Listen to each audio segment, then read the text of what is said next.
si algo ha quedado claro hasta aquí, es que la vida cristiana no se vive al margen de la presión, de las pruebas, del sufrimiento. Van a venir pruebas, va a venir sufrimiento de diversos índoles, como nos dijo ya Santiago. Él está hablando precisamente a hombres y mujeres que están viviendo en situaciones difíciles, dispersos, expuestos, enfrentando realidades difíciles. Y lejos de suavizarle el panorama, lo que hace Santiago es decir que eso es parte de la vida cristiana y que es una oportunidad que Dios nos da para que nuestra fe se ponga en evidencia. De hecho, le dice que ellos están dispersos y están allí por una misión, no porque Dios se haya olvidado de ellos. Así que hemos visto también que la prueba no es un accidente en la vida del creyente, que es parte del proceso. Y Santiago llega a decir que hay una bienaventuranza en nuestro texto de perseverar en ella. Y es por eso que es un texto eminentemente pastoral, es incisivo, pero con el propósito de sanar, de curar. Nos mueve del escenario externo donde estamos viendo las circunstancias al del corazón. Porque después de hablar de la prueba, del carácter de Dios, del resultado final, como hemos visto, ahora Él quiere que entendamos algo que es determinante. Que lo más importante no es lo que está pasando fuera de ti, sino lo que está ocurriendo dentro de tu corazón, mientras lo que está ocurriendo fuera también transcurre. La prueba presiona, es evidente, pero la presión por sí sola no define el resultado.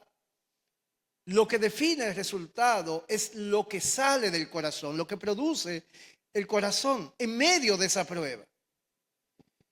Nosotros tendemos a clasificar, lamentablemente, y esto es importante, antes de meternos en el texto, las aflicciones o las pruebas, las aflicciones más bien, en dos categorías.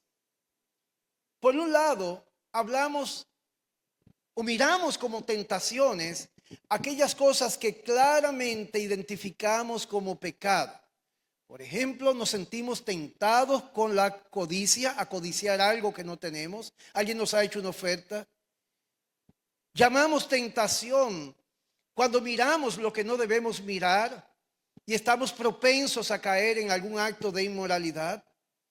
Llamamos tentación cuando nos damos cuenta que nos ofrecen algo que nos subirá de posición, aún haciendo trampas, y el orgullo hace que lo consideremos.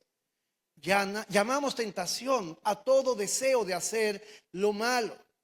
Nos quedamos en el plano de los deseos. Y sabemos que debemos resistir, que debemos huir y que debemos batallar. No obstante, tenemos una segunda categoría que no llamamos tentaciones, que la asociamos más bien con el sufrimiento, sobre todo cuando entendemos que somos inocentes y somos, por lo tanto, víctimas. Les voy a poner algunos ejemplos. Cuando estás en medio de una enfermedad difícil, no te llega la palabra tentación a la mente.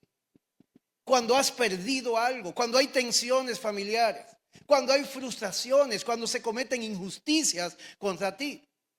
Y a veces en ese escenario, muchas veces asumimos que nuestro rol es simplemente aguantar, resistir y esperar que pase.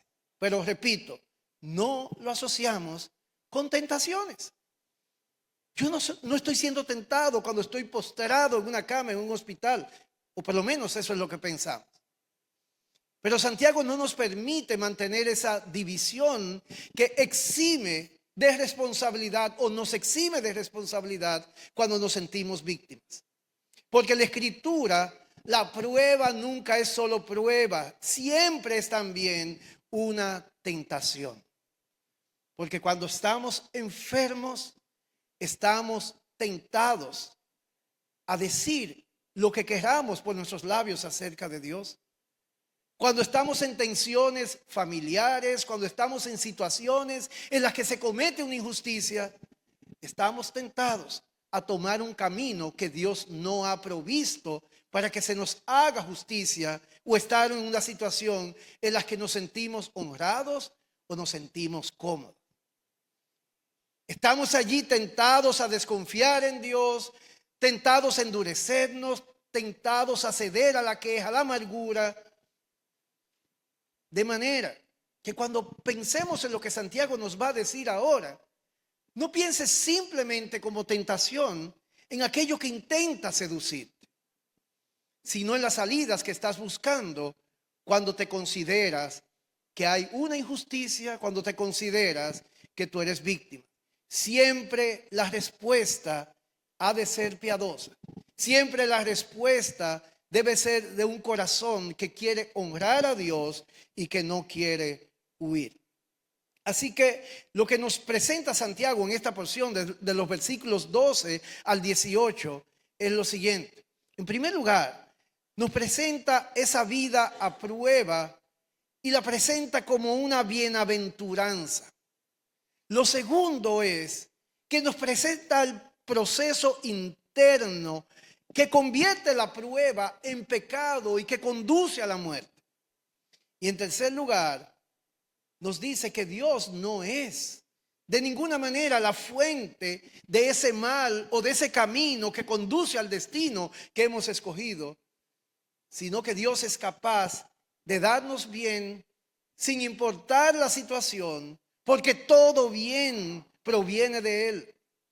La vida que Él produce es de bienestar siempre para sus hijos, sin importar las circunstancias.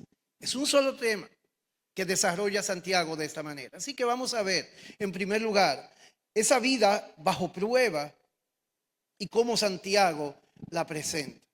Versículo 12.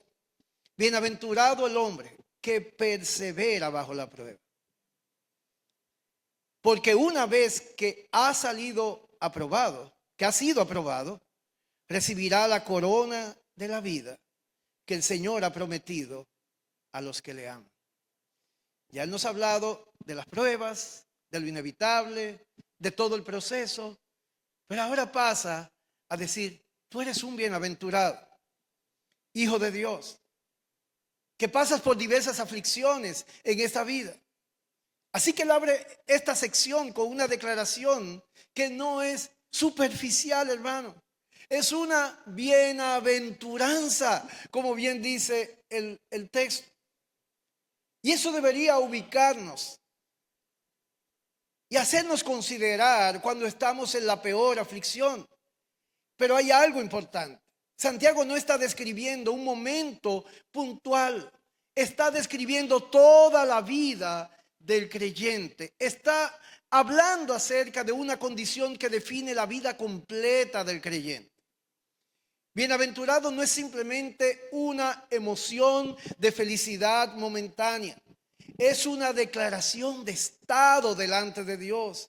Es el hombre que está en la senda correcta, aprobado por Dios, encaminado hacia el fin que Dios ha determinado.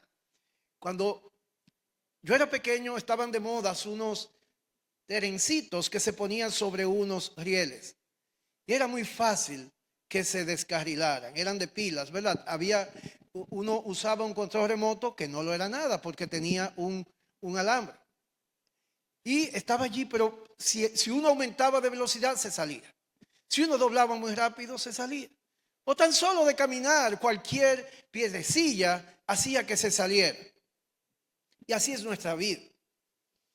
Y Santiago dice, debemos sentirnos como bienaventurados porque estamos en el riel, estamos en el carril, no estamos descarrilados. Y ese lenguaje no es nuevo en la Escritura, viene cargado desde el Antiguo Testamento. Conocen bien el Salmo 1, bienaventurado el varón que no anduvo en consejo de malos. Y al final del Salmo está el fin. La senda de los malos perecerá. Está hablando de toda una vida. Y le llama una vida bienaventurada. De uno que da su fruto a su tiempo y su hoja no cae. El Salmo 32, versículo 1. Cuán bienaventurado es aquel cuya transgresión es perdonada. Bienaventurado no en el momento del perdón, sino por lo permanente de su estado.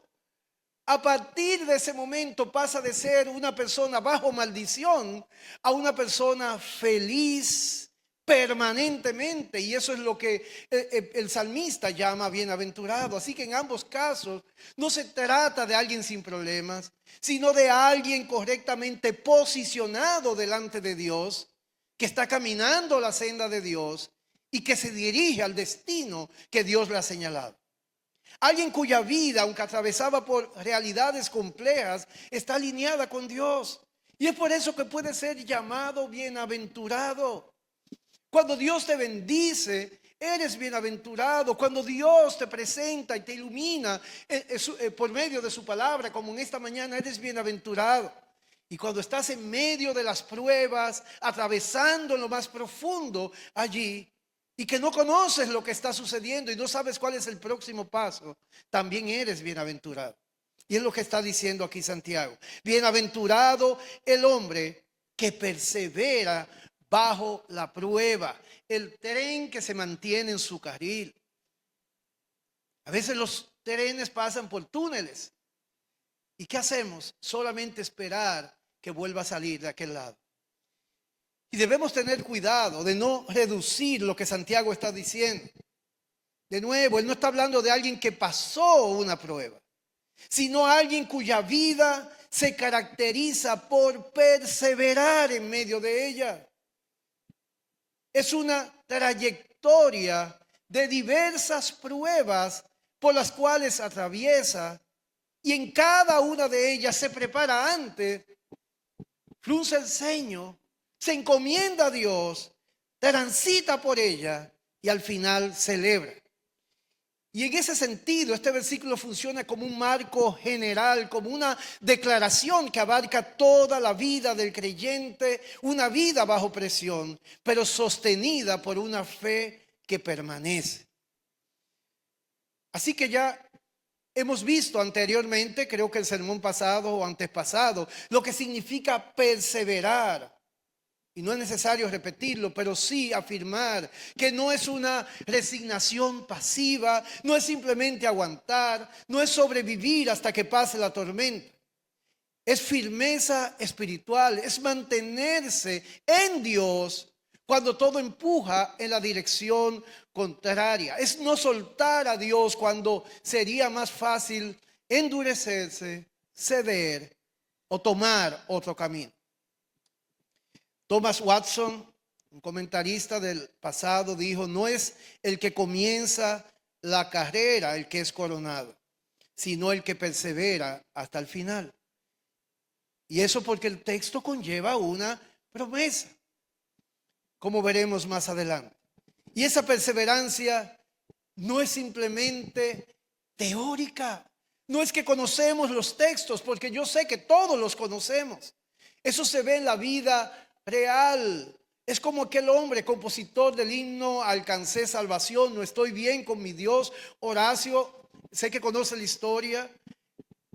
Muy acaudalado, muy bien posicionado, un hombre de negocios, pierde toda su familia en un barco, y cuando llega al lugar y le dice el capitán de la nave que él toma posteriormente: aquí fue donde se hundió el barco, donde perdiste a tu familia, compuso ese precioso himno, estoy bien con mi Dios. Él podía hablar acerca de que no importa que esté en la bonanza o en la escasez, como cantamos hace tiempo. No es ausencia de dolor, eso es perseverancia.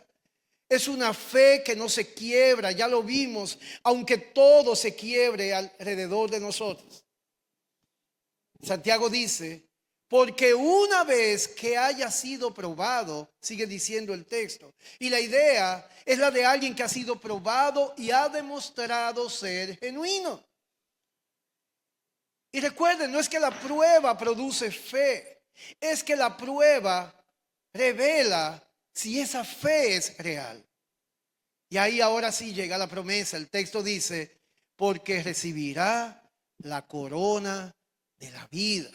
Hermanos, eso apunta al futuro, a la recompensa final, a la vida plena, definitiva, incorruptible que Dios te ha prometido a ti y a mí.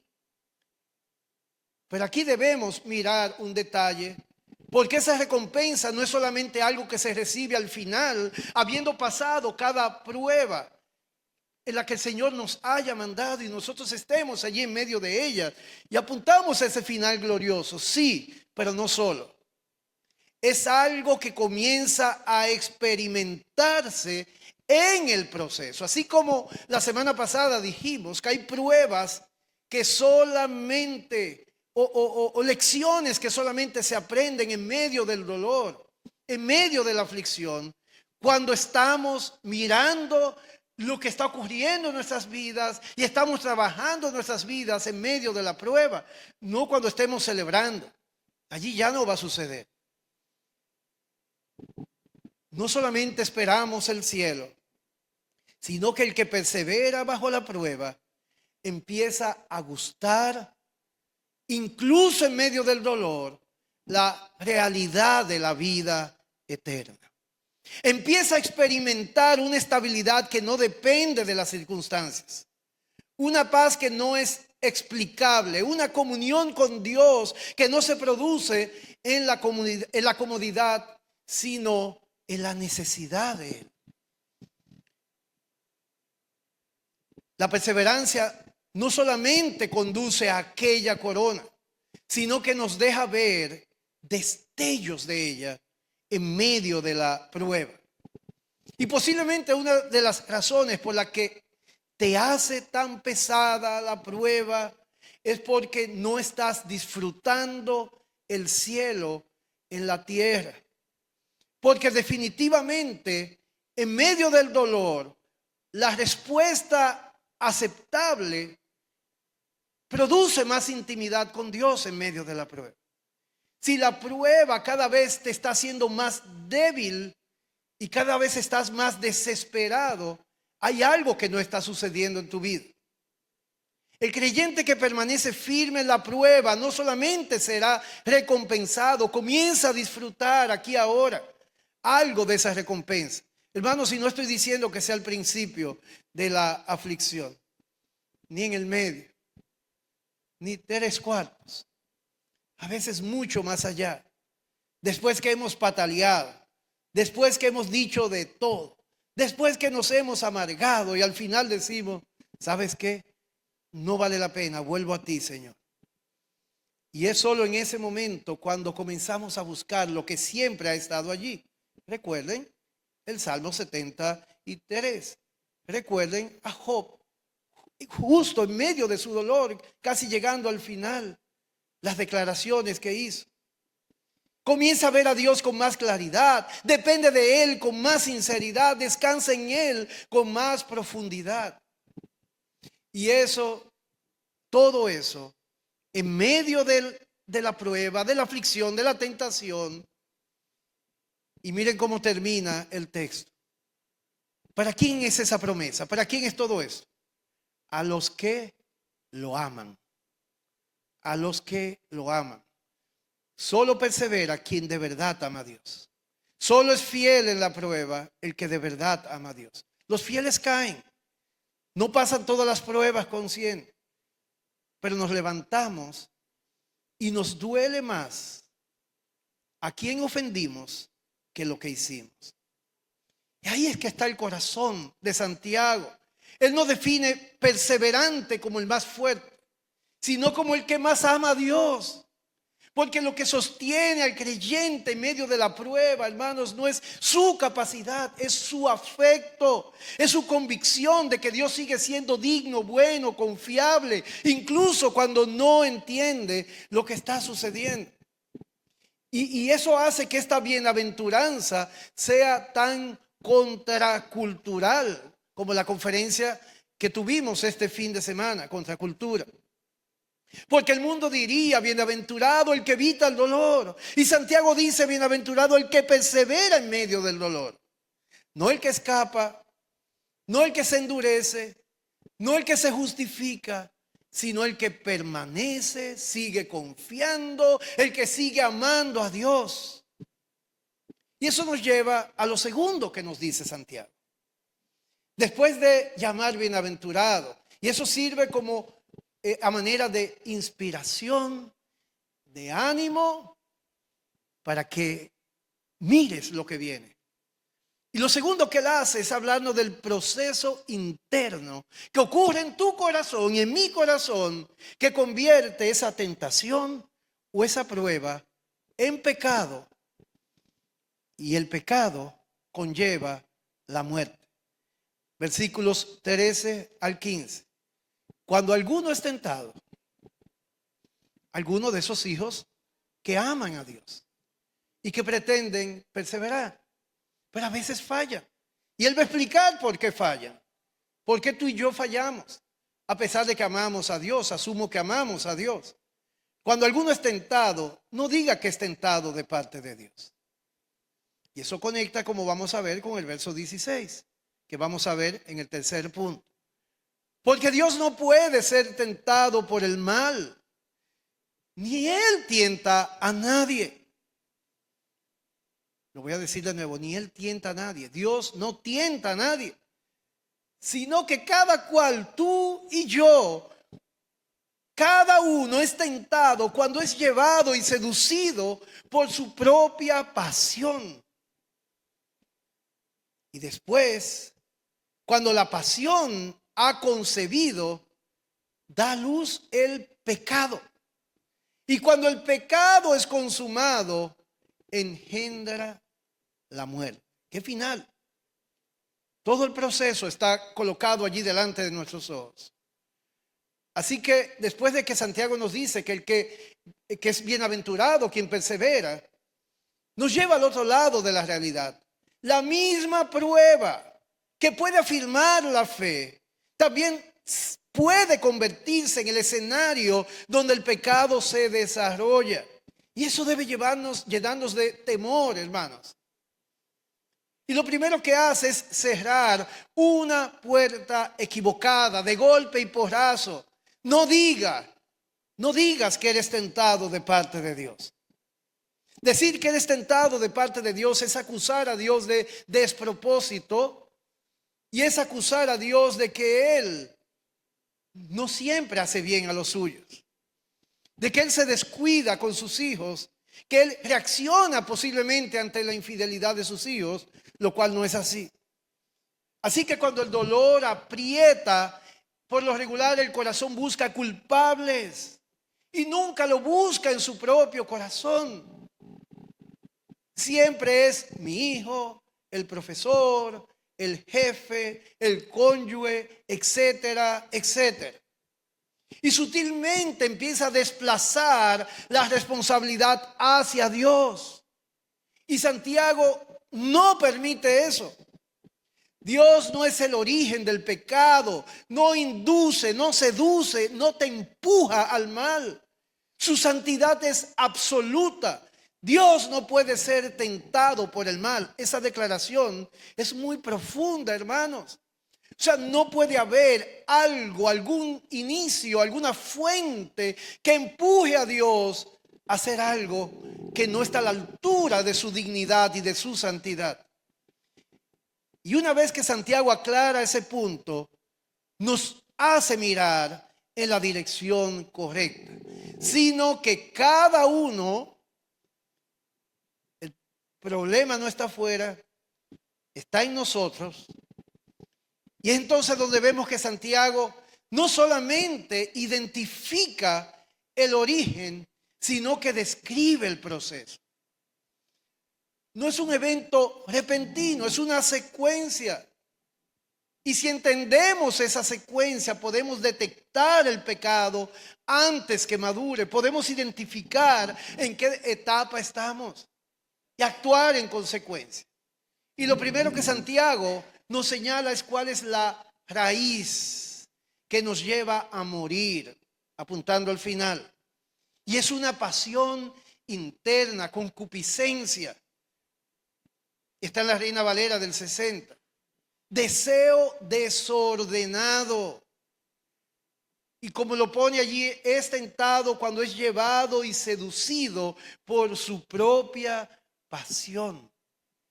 Hay algo en ti que te lleva a desear cosas incorrectas. Hay algo en ti y en mí que nos lleva a desear cosas correctas, pero en una dimensión que no glorifica a Dios. Pueden ser placeres legítimos, pueden ser aspiraciones y deseos más que normales, loables en sí mismos. Y la palabra apunta a deseos internos desordenados, no necesariamente a cosas externas escandalosas, sino inclinaciones del corazón, de querer el control, de buscar aprobación, de evitar el sufrimiento a toda costa, exigir comodidad, reclamar derechos. Jesús tomó el camino corto cuando se hizo hombre, porque nació pobre,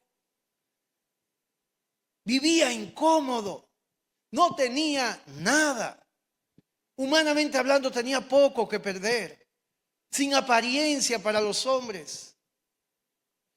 Pero cuando nosotros logramos cosas, creemos que merecemos más y creemos que somos dueños de lo que en realidad Dios nos ha dado para que le honremos a Él. Así que la prueba no crea esos deseos, los expone.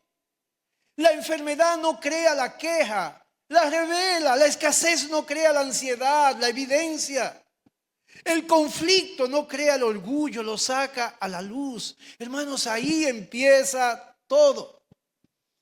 Y Santiago, después de indicarnos dónde está la raíz, nos habla de la atracción. Ser llevado y seducido. Ya hay un paso.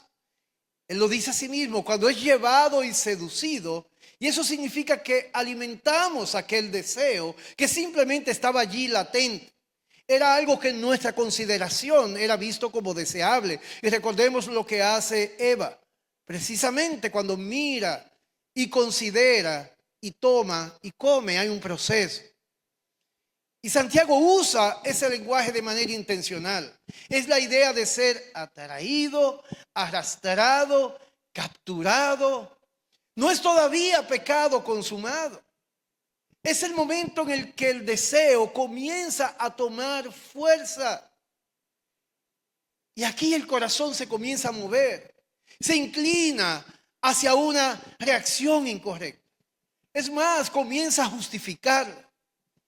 Le voy a dar lo que se merece. La contempla como una opción válida. Todavía no ha actuado, pero ya no es neutral. Pero Santiago da un paso más en tercer lugar y habla de concebir. La concepción es cuando ya esas ideas toman forma y hay un consentimiento interno. Cuando la pasión ha concebido, dice Santiago. Y ahí ocurre algo, hermanos. El corazón deja de resistir ya y solamente espera la oportunidad. Empieza a consentir. Ya no solamente siente el impulso, ahora lo abraza internamente. Se forma una decisión, una postura, aunque todavía no sea visible. Y es el momento donde alguien dice en su interior, yo tengo derecho a sentirme así. O yo tengo derecho a que no me traten así. O con lo que pasó es normal reaccionar así. O esto se justifica debido a... Hermanos, todos hemos dicho eso. Todos nos hemos visto en esa situación de justificar aquello que humanamente parece razonable y justo, pero ni es bíblico, ni fue el ejemplo de Cristo. Y ahí el pecado ya está en gestación. Y Santiago da un paso más. El nacimiento. Gestación, el bebé dura 9 meses. Pero un día escuchamos el llanto y ya está en las manos del médico y luego de su mamá. Ese bebecito, en lo que estamos viendo, Santiago dice, da a luz el pecado, parió. Todo eso que era interno, finalmente pare. Lo que se gestó internamente ahora se expresa externamente. Palabras que no honran a Dios, actitudes distorsionadas, decisiones pecaminosas. Pero de nuevo, ese no es el inicio del problema. Recuerden la raíz. Es el resultado de lo que ya venía ocurriendo dentro. Y finalmente, en quinto lugar, bueno, son 6, pero en quinto lugar, Santiago habla ya no de un acto, sino de un desarrollo, porque el pecado se consolida y dice, cuando el pecado es consumado, el pecado no se queda pequeño, crece, se establece, se vuelve un patrón, se normaliza. Lo que al inicio incomodaba, ya no solo se justifica, sino que se exhibe. Lo que antes dolía, luego se tolera, lo que era ocasional, se convierte en un hábito. Y cada vez el peligro aumenta más. Y llega un momento que es inevitable el resultado final. En sexto lugar, Santiago dice que lo que viene es la muerte. No hay solamente un nacimiento, que es el pecado, sino que finalmente engendra la muerte. Y él no está exagerando. Él está describiendo la trayectoria completa. El pecado no termina en un error. No termina en una mala reacción. Si no es tratado, termina en muerte, muerte espiritual, deterioro del alma, distancia de Dios, destrucción progresiva de la vida. Así que es claro, de nuevo, que la prueba no es el problema principal. El problema es cómo responde el corazón en la prueba. Y si bien la muerte se refiere a aquel día final, cada vez que la carne reina y cedemos en medio de la tentación, morimos. Porque nos distanciamos de Dios y estamos escogiendo un camino de muerte. Porque recordemos que hay dos caminos que conducen a dos destinos. Y la prueba puede ser el contexto donde Dios forma perseverancia o el contexto donde el pecado toma forma. Y eso hace que este pasaje sea tan relevante. Y eso revela tanto el corazón pastoral de Santiago. Él nos está diciendo, no te engañes sobre el origen. No subestimes el proceso. No esperes el final para reaccionar. El pecado no debe enfrentarse cuando ya nació. Nunca vas a sobreactuar cuando lo más temprano posible tomes acción. Debe enfrentarse cuando apenas está siendo concebido. Cuando alguien empieza a quejarse, cuando surge una sospecha, cuando aparece la autojustificación, cuando vemos que el corazón se comienza a inclinar, ahí debe darse la batalla. Ahí es donde se pelea, porque el mayor peligro en medio de la prueba, de nuevo, no es el dolor, es permitir que ese proceso avance sin ser confrontado delante de nuestro Dios. Y con eso claro, Santiago nos lleva a un tercer punto. Santiago nos prepara para un contraste glorioso que viene, hermanos. ¿Y cuál es? Dios no produce ese proceso. Dios da vida. Dios no es un Dios de muerte. Los versículos 16 al 18 nos hablan acerca del propósito de Dios para nuestras vidas. Amados hermanos míos, no se engañen. Toda buena dádiva y todo don perfecto viene de lo alto.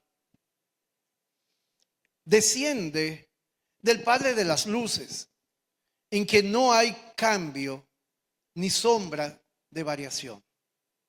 Él, en el ejercicio de su voluntad, nos hizo nacer por la palabra de verdad para que fuéramos las primicias de sus criaturas. Así Así que después que Santiago expone el pecado interno, el proceso interno más bien, él da un giro intencional. Él no quiere que el creyente se quede solo con un diagnóstico del corazón, con ese declive que produce la muerte. Él quiere asegurarse de que no saque la conclusión equivocada acerca de Dios.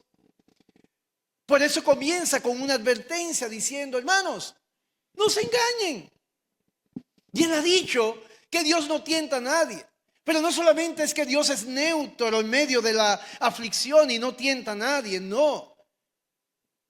Y hay un peligro real de ser engañados en ese sentido, cuando el dolor se manifiesta, repito, el corazón, además de buscar culpables, como dije hace un momento, comienza a confundir las cosas, comienza a sospechar de Dios, a distorsionar su carácter, a verlo como distante, duro o incluso responsable indirecto de lo que está ocurriendo. Y Santiago dice, no caigan en ese engaño. Y después de decirnos de dónde viene el pecado, nos dice con la misma intensidad y claridad de dónde viene el bien. Incluso el bien que nos llegue a la prueba de Dios. Toda buena dádiva y todo don perfecto viene de lo alto. Hermanos, citamos ese texto tantas veces. Y a veces nos parece que el contexto del texto está hablando de momentos de prosperidad. No, está hablando del dolor, está hablando de diversas pruebas, está hablando y dando esta declaración Santiago en medio de uno de los textos más cargados acerca de la aflicción, el dolor, la prueba y la tentación.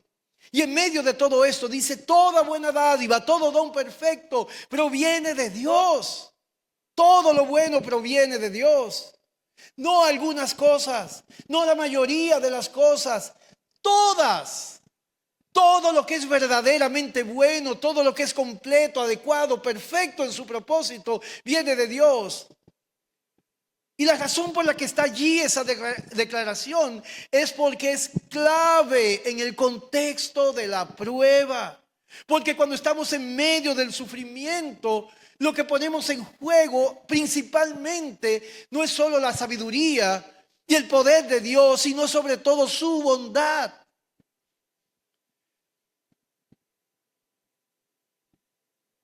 Por lo que no tenemos, por lo que perdimos o por lo que está sucediendo, que evaluamos mal. Y Santiago invierte esa lógica. No evalúes a Dios por tus circunstancias. Define tus circunstancias a la luz del carácter de Dios. Dios no ha dejado de ser bueno porque tu situación sea difícil. Dios no ha dejado de dar porque tú estés atravesando pérdida. Dios siempre es bueno y Dios siempre da. Cuando Dios quita, está dando. Y el problema no es que Dios ha cambiado, es que nuestra percepción se nubla cuando estamos bajo presión, cuando la fe es probada, cuando nuestra comodidad y nuestra manera de ver el confort y las cosas que funcionan bien son trastocadas. Y por eso Santiago añade una descripción gloriosa de Dios. Le llama Padre de las luces, en quien no hay cambio ni sombra de variación.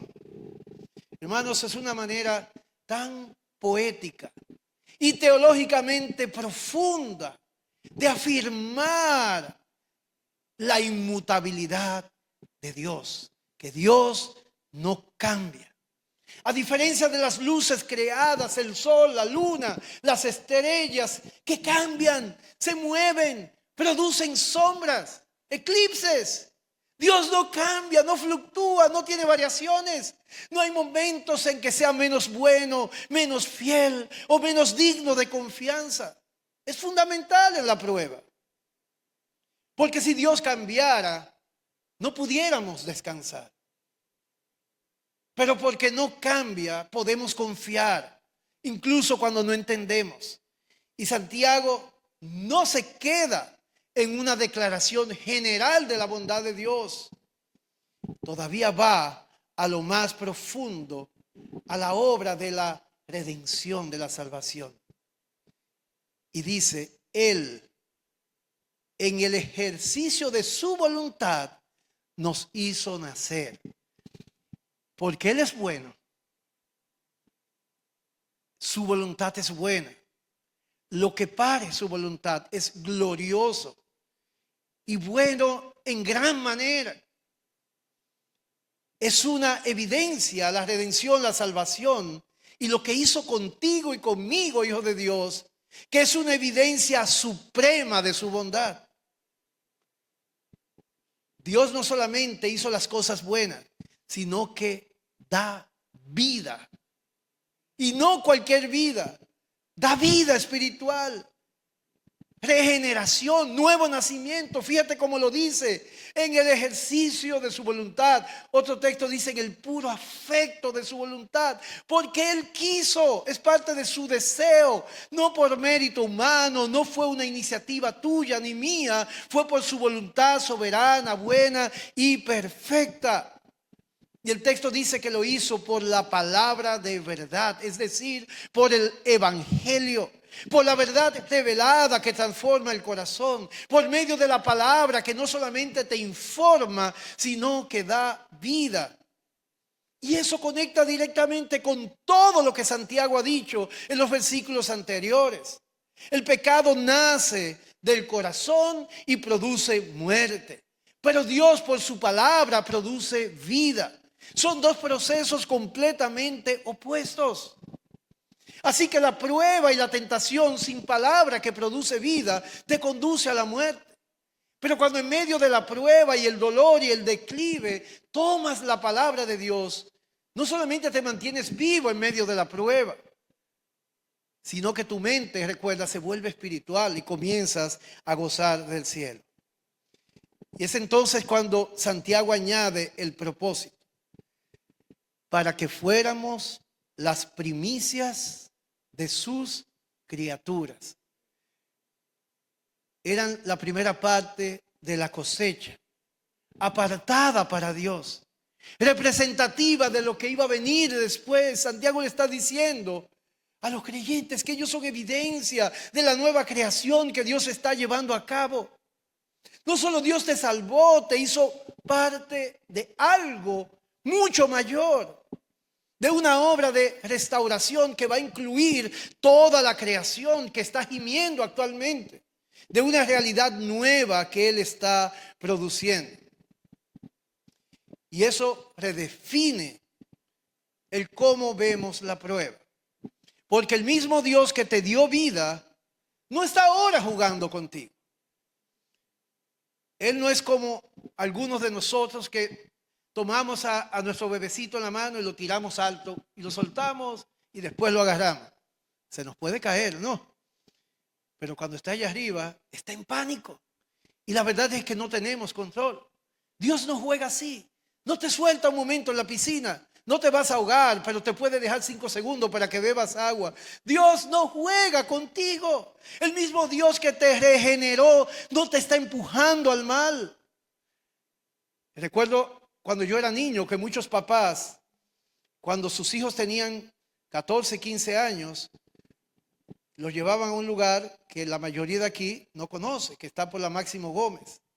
El que sabe, sabe. Y los llevaban para que su hijo tuviera una experiencia de índole, ya ustedes saben.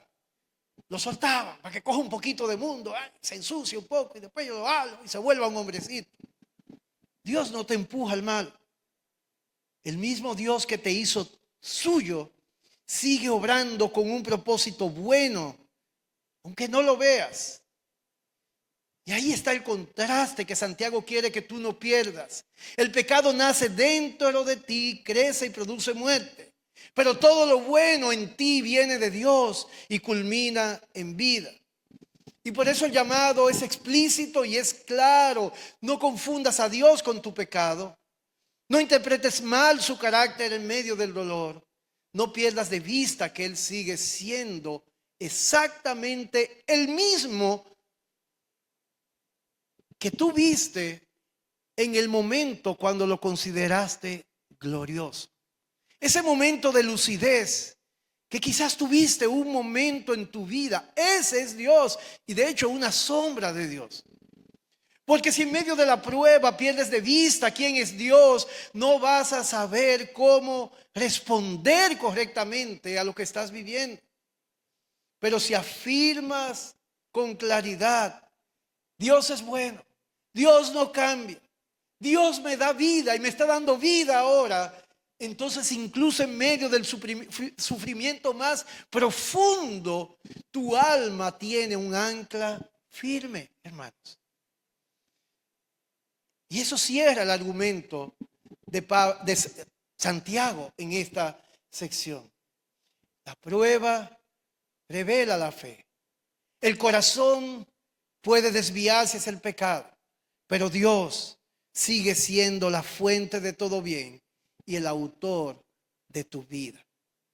Eso es lo que Él nos dice. Y ahí es donde el creyente encuentra estabilidad. ¿Y qué tiene que ver eso con nosotros? Bueno, yo creo que esa pregunta, la respuesta sea todo, todo. Pero quiero decirte tres cosas. En primer lugar, no te enfoques, y sé que lo hemos dicho más de una vez, tanto en la prueba.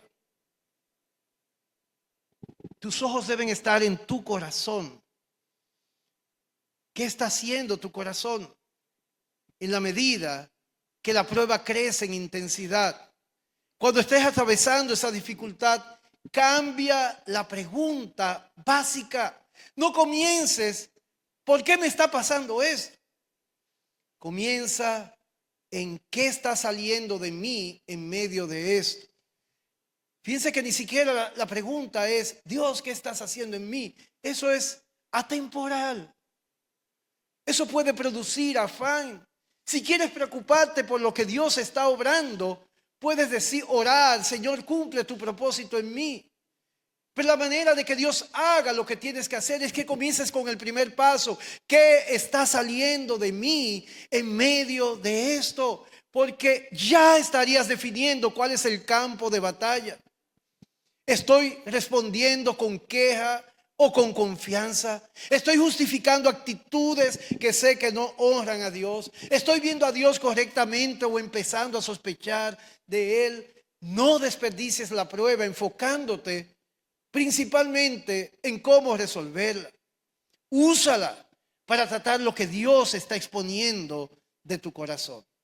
En segundo lugar, ataca el pecado en sus primeras manifestaciones. O ataca la tentación cuando es solo eso, no cuando explotó. Ya Santiago nos mostró el proceso y significa que tú puedes identificarlo y detenerlo antes que madure. No esperes caer para reaccionar. Empieza a pelear aquí cuando aparece la incomodidad interna, cuando surge la queja, cuando comienza la autojustificación, cuando el corazón se comienza a inclinar. Es ahí donde se gana o se pierde la batalla. Porque si toleras el proceso, el pecado crecerá. Pero si lo confrontas temprano, lo debilitas. La madurez espiritual no se ve solo en evitar pecados visibles. Se ve en detectar y tratar el pecado cuando aún está en forma de deseo. Y en tercer y último lugar, afirma diariamente el carácter de Dios por encima de tus circunstancias. Cuando la vida se pone difícil, no improvises tu teología. Ahí es el momento de sacar el casete. Yo sé que muchos no saben lo que es un cassette. De sacar lo que tienes ahí grabado en una gaveta acerca de Dios. Y recuérdate eso con intención. Dios sigue siendo bueno. Dios no ha cambiado. Dios no es la fuente de mi pecado. Dios sigue dándome lo que necesito. Dios me dio vida. Dios no ha dejado de obrar. Porque si afirmas eso, tu corazón va a reinterpretar la realidad. Si lo descuidas, siempre lo harás mal. Y la estabilidad de la prueba no viene de entender todo lo que sucede, viene de tener claro el carácter de Dios. Si haces esto, estarás examinando tu corazón, atacando el pecado temprano y afirmando el carácter de Dios. Y solo así vas a atravesar la prueba y la prueba y la prueba, y al final vas a recibir la corona de la vida. Vamos a ver. Señor, te damos gracias porque tú eres bueno, porque tú no cambias, porque tú siempre nos das vida. En todo momento nos das lo que necesitamos y nos estás haciendo bien. Bendito tú seas, ayúdanos a honrarte, oh Dios, en cada situación de nuestras vidas, reorientar nuestros pensamientos y tomar el camino que tú nos ofreces, a pesar de que este camino agudice el dolor, porque al final está allí la recompensa. Bendito tú seas. Te pido por cada uno de tus hijos, oh Dios, que está atravesando por diversas aflicciones, para que te puedan honrar, oh Dios, y haber tomado así el camino de la vida. Te lo pido en Jesucristo. Amén.